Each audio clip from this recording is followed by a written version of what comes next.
If Abraham Lincoln had lived, and it's one of the great what ifs of history, if he had lived,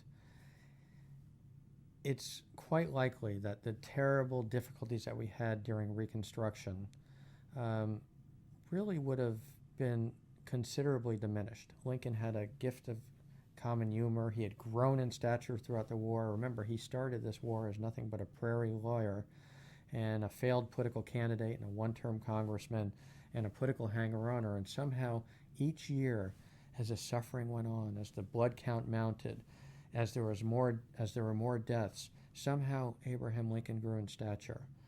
And I think he would have commanded much more respect from not only his own party but the political opposition, and they might have treated both these delicate issues of the freed slaves in one hand and the now conquered South in the other with much more alacrity and with much more skill. But there's one other thing to think about. Abraham Lincoln in his day was as loathed as he was loved. He was as hated as he was as admired. Even among many in his own party, he was considered a tyrant. He was considered a conqueror who had trammeled the U.S. Constitution, as somebody who was insufficiently committed to helping out the slaves who were in bondage.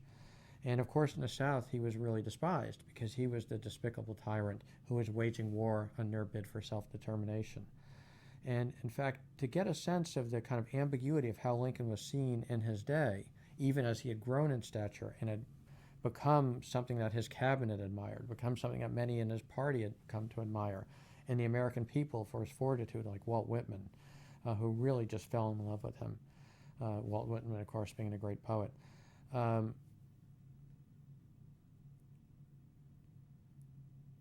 That night, when Lincoln went to Ford's Theater, he invited 14 separate people, and 14 separate people said no to him. Imagine that happening with a Bill Clinton or any president in our day, where he would ask people to come with him to the theater, and this was the conqueror of Robert E. Lee, this was the hero of Appomattox, and they said no. So it shows you that his stature was not quite as great then as it would later become. And of course, the minute that bullet entered the brain, the minute he died that next morning, and Stanton pronounced, now he belongs to the angels, he was almost instantly martyred.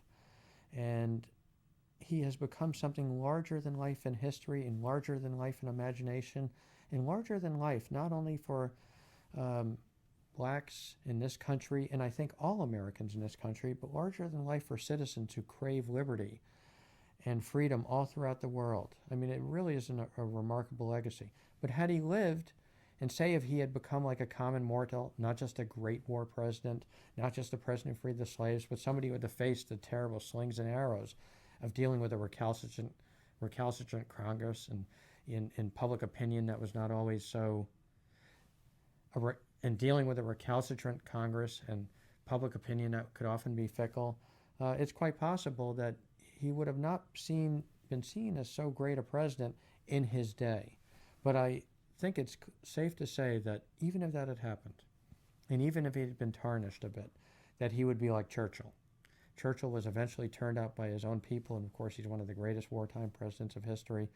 And I think Lincoln would have been every bit as magnificent in the public imagination, if that were the case, as he is today.